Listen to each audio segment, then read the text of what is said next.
Em 1999, o roteirista Brian Azzarello desenvolveu a seguinte ideia para Vertigo. Se alguém chegasse e te entregasse uma maleta com uma munição sem balas, não rastreáveis, um revólver também impossível de rastrear, provas de que sua vida tinha sido arruinada por uma pessoa e, sem sombra de dúvidas, aquela pessoa estava ali indicada naquela maleta direitinho. O que você faria? Essa ideia foi apresentada para Vertigo, foi aprovado, e a Vertigo, então, a DC Comics indicou o desenhista Eduardo Risso para fazer os desenhos da série.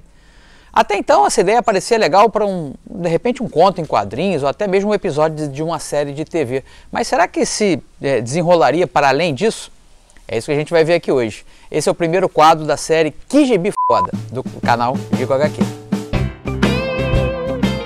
Bom, antes da gente prosseguir, deixa eu me apresentar, caso você tenha chegado aqui agora. Meu nome é Jorge, mas a galera me chama de Gico. Eu sou desenhista, quadrinista, roteirista, também sou professor de desenho, tenho um curso de desenho presencial, tenho um curso de desenho também online.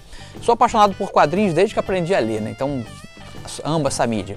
E é nesse quadro que meu canal geralmente fala de quadrinhos nostálgicos, de uma maneira geral. A gente relembra os quadrinhos da Editora Abril, da Ebal, da Block. Eu apresento no quadro Museu dos Quadrinhos grandes sagas, assim, relembrando nos gibizinhos que a gente lia quando era criança, né? Da Marvel, da DC. A proposta desse quadro aqui é um pouquinho diferente. A gente vai conversar sobre os quadrinhos que são... O importante é esse quadrinho bom, não necessariamente que seja muito antigo, muito nostálgico, mas geralmente vai ser sim, com essa pegada mais nostálgica. E quadrinhos que sejam um pouco fora da curva, tá? E por isso que eu escolhi Sem Balas para começar, que eu acabei de reler. Eu peguei minha série eu tenho aí da capa cartão, né? Que a Panini publicou pela primeira vez na íntegra e agora está republicando numa série de capa dura. Então eu acabei de reler, está fresquinho na memória e foi uma releitura melhor do que a leitura original, porque eu li tudo de carreirinha. Então a proposta desse quadro vai ser essa, a gente comentar sobre quadrinhos bons e tentar trazer você para esse lado da força aqui. De repente você não conhece o quadrinho, uma oportunidade de você conhecer, comprar e colecionar e ler, né? Lógico, mais importante do que colecionar, ler os quadrinhos, tá? Eu vou tentar manter sem spoiler, uma vez ou outra vai ter entrar um spoilerzinho, vai ser inevitável, mas eu vou tentar manter o máximo spoiler free para não estragar a sua leitura, bacana? Então vamos lá. O que faz então Sem Balas uma HQ tão especial, tão bacana assim? Bom, ela é o que os especialistas chamam de neo-noir. Noir, para quem não sabe, é um estilo de literatura e cinema que geralmente aborda histórias com trama intrincada, geralmente tem um detetive durão perseguindo algum mistério ali, tentando desvendar uma trama elaborada, juntando peças de um quebra-cabeça. Geralmente tem uma femme fatale lindíssima, perigosíssima, que anda assim no meio fio entre ser aliada do detetive ou ser inimiga. Tem bandidos perigosíssimos, enfim, é uma trama intrincada e tem esse nome noir porque geralmente, principalmente do cinema, eram tramas que passavam no escuro, à noite, sempre nublado. Então noir é a palavra francesa para negro, né, escuro. Então daí que vem essa literatura noir. Então o neo-noir seria uma releitura mais moderna dessa literatura que ficou muito característica, principalmente na década de 40, o cinema e literatura de detetive da década de 40.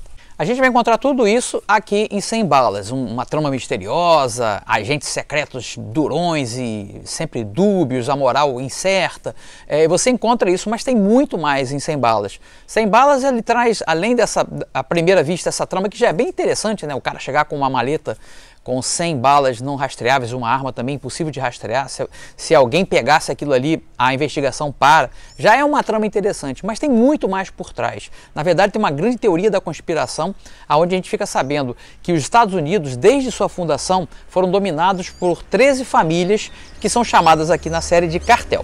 Do outro lado dessa trama estão os Minutemen. Esses caras são um grupo de pessoas armadas, agentes também super bem treinados, que servem mais ou menos como uma polícia do cartel. Eles evitam que haja traições entre as 13 famílias. E aí a gente fica sabendo durante a trama que os Minutemen foram exterminados, assim o cartel pensa, né? Porque está havendo dentro do cartel uma conspiração, um golpe para que uma família ou uma ou mais famílias tomem conta do espaço das outras famílias. Esse é o plot que a gente vai sendo apresentado aos pouquinhos durante o desenrolar das 100 edições de Sem Balas. Aos poucos a gente vai vendo que o agente Graves foi traído por alguém, alguma família lá do cartel, e ele, tem outro agente chamado Shepard, o Sr. Shepard, que acaba assumindo um papel de senhor da guerra do cartel, da família do cartel, e ele, a missão seria exterminar os Minutemen. Só que ao invés de acontecer isso, eles colocam todo mundo para dormir. Eles são tipo daquele filme A Identidade Bourne. O cara esquece de quem é e adota uma vida totalmente diferente, né? Cada um vai assumir uma profissão bem diferente. Eu já vou falar um pouquinho sobre os Minutemen mais pra frente. Então, basicamente essa é a grande trama, mas claro que tem muito mais detalhes envolvendo aí toda a história de 100 balas. Agora vamos falar um pouquinho sobre a arte, do Eduardo Risso.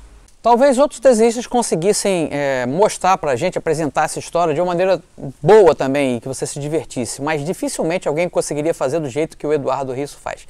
O argentino é simplesmente, para mim, um dos melhores narradores da nona arte em atividade hoje no mundo. É simplesmente sensacional o jeito que esse cara usa desenho e narrativa para contar a história.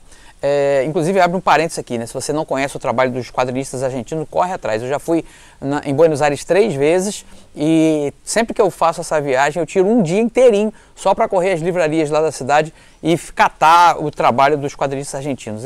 É muito bom, muito prolífico, tem muito quadrinho voltado para o público adulto, então vale muito a pena. Se você está com viagem marcada para a Argentina, tira um diazinho, vai na avenida principal lá e tem muita livraria, geralmente com preços muito bons os quadrinhos lá, vale a pena catar. Vamos falar de novo aqui um pouquinho mais do Eduardo Risso.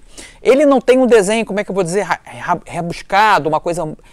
ainda mais quem está acostumado a ler super-heróis, desenhos muito detalhistas, com uma anatomia perfeita, cheio de pequenos detalhezinhos. O desenho do Eduardo Risso não tem isso, ele é mais um cartunista, na escola, digamos assim, do Jack Kirby, apesar do Kirby trabalhar com heróis, se identificava como um cartunista, ou seja, o desenho é mais expressionista do que impressionista. Ele está mais a favor da narrativa e da história do que das qualidades, digamos assim, mais técnicas da arte. Isso de maneira nenhuma quer dizer que o desenho é ruim, muito pelo contrário, o desenho dele é excelente. É provocativo, é engraçado, é violento, e o uso de preto e branco que ele faz é um dos melhores que eu já vi. Ele consegue incorporar as sombras de uma maneira aos personagens, ao cenário, indicando muita coisa, deixando de mostrar muita coisa, deixando muita coisa por conta da imaginação do leitor. É simplesmente sensacional. Depois que eu conheci o trabalho do Eduardo Risso, e foi em 100 balas, eu acho, eu comecei a acompanhar tudo, e inclusive quando fui na Argentina eu comprei algumas coisas que não saíram aqui no Brasil, e tem por lá. Mas fica de olho que tem muita coisa saindo agora do Eduardo Risso. Por exemplo, a editora Comic Zone está lançando Park Chess, que é desenhado por ele. É uma série muito boa, recomendo bastante que você compre, porque eu já li e reli, eu comprei lá na Argentina quando fui. É muito interessante Park Chess, e é um trabalho do Eduardo Risso, onde ele não trabalha tanto preto e branco fechado, bruto, mas assim os tons de cinza, com uma aguada muito legal, e vale muito a pena conferir, conhecer mais do trabalho do Eduardo Risso. Ele fez outros trabalhos em parceria com o Brian Azzarello, ele trabalhou no Batman algumas vezes, aquele Wednesday Comics dele também é com o Azzarello. Eles fizeram juntos o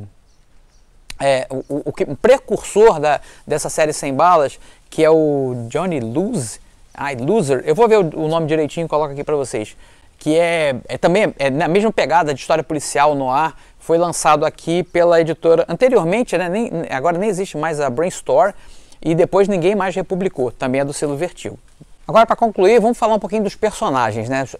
Além da história ser muito envolvente e interessante, apesar de ser de uma leitura difícil, não é fácil a leitura de 100 balas, não. Você vai ter que, de vez em quando, eu me peguei várias vezes voltando uma edição para pegar um detalhezinho que é jogado lá na primeira edição e vai reverberar na quarta, por exemplo, ou mesmo voltando as páginas para poder reler alguma sequência, porque é uma leitura que pede muito o envolvimento do leitor, a participação do leitor. Muita coisa fica subentendida, fica sugestionada, e vai caber a você juntar as pecinhas desse quebra-cabeça. Mas para te ajudar a isso tudo aí, tem uma miríade de personagens muito bem construídos, tanto da parte visual quanto na parte de criação mesmo, de texto. O texto é muito bom, texto seco, curtinho, diálogos muito interessantes, onde um diálogo começa acontecendo, por exemplo, numa sala, e o Eduardo Risso tira a câmera daquela sala e vai para o outro lado da rua apresentar uma outra ação que se desenrola paralela àquela, que aparentemente não tem nada a ver, mas ele consegue dar um contexto naquilo ali que acaba complementando o texto de uma maneira fabulosa. E aí a gente tem os personagens. A gente começa conhecendo, né, logo na primeira edição, o agente Graves, que é o cara que tem a mala com as 100 balas, a arma e a prova de quem te sacaneou na tua vida. E tem a Dizzy, que é a primeira personagem que foi traída, né? Ela teve uma perda pessoal muito grande e o agente Graves dá essa possibilidade dela se vingar através das 100 balas ali. A gente vai ver que na verdade aquilo ali depois está um pouco além de simplesmente vingança pura e simples. É um teste que ele está fazendo para regimentar novos Minutemen, e porque ele está bolado com a traição que aconteceu, né? E a gente ainda não sabe bem o que aconteceu. Todo mundo vai acompanhando o que se desenrola em 100 balas de maneira paulatina, bem devagar. E aí a gente vai conhecer a Dizzy. Ela tem uma cicatriz aqui no olho esquerdo de uma lágrima negra, assim, que é uma cicatriz de gangster, de alguém que foi para a cadeia e teve uma perda grande na família. O próprio agente Graves é um personagem muito interessante. Tem o Sr. Shepard, que é o senhor da guerra, que acaba tomando conta ali o local onde seria do Graves, né, pelo cartel. E depois a gente vê que ele trai também o cartel. É uma traição o tempo inteiro, você nunca sabe bem de que lado as pessoas estão. O Sr. Shepard, que acaba meio que se apaixonando, tomando conta, tem uma relação paterna, tem uma tensão sexual com a Dizzy. Depois a gente vai conhecer o Milo, que é o detetive todo enfaixado, que é mais no ar do que isso. E o Milo, que é um dos primeiros que é o Minutemen, e a gente acaba descobrindo isso logo no começo da série. Tem o Lono, que é um cara totalmente louco, descontrolado, forte pra caramba, desbocado, sem moral, que também é um dos Minutemen que acaba se tornando o Senhor da Guerra. A gente vai conhecer o Milo, eu já falei. Tem o Willy, que é outro cara que estava... Antes deles serem acordados, eles têm as funções mais mundanas possível. O Willy trabalhava num posto de gasolina como atendente lá no meio do Texas, num lugar poeirento. Tem o Cole Burns, que trabalhava de sorveteiro, atendendo as crianças de uma localidade ali, de uma rua, vendendo sorvete. Tem o Victor Ray, que é um cara com a cara fechada, cara de pedra, e você nunca sabe bem de que lado ele está. Ele também vive trocando de lado entre os Minutemen. Acaba havendo até um racha entre os Minutemen também, e isso é muito interessante. Você nunca está certo do que está acontecendo. E outros, o Loop, que é um novo Minutemen, que é filho de um cara que quase foi Minutemen, mas por causa da cor da pele, ele acaba o preconceito da galera, não deixou ele ser, mas é um cara super respeitado pelos demais caras da velha guarda. Tem o Jack Draw, que ele trabalhava tipo de segurança de uma casa de show de rock de terceira categoria. O cara é forte pra caramba, imbatível no combate corpo a corpo. E o arco dele é muito interessante. Esses personagens todos que eu estou falando, cada um tem um arco apresentado para seu despertar. Então, foi até uma forma de alongar a trama, né? Durante essas 100 edições aí, a gente acompanhar cada um dos Minutemen, o que eles faziam e como eles foram despertados e como eles começam a atuar depois que eles acordam e relembram do seu passado como Minutemen, né? Como esses caras, esses grandes agentes assim, super treinados do cartel. E do outro lado desse conflito está o cartel, né? São as 13 famílias, mas principalmente a gente vai ver a família Médici, o Augustus Médici, que é o cara que está bolando uma grande trama aí para atrair todo mundo.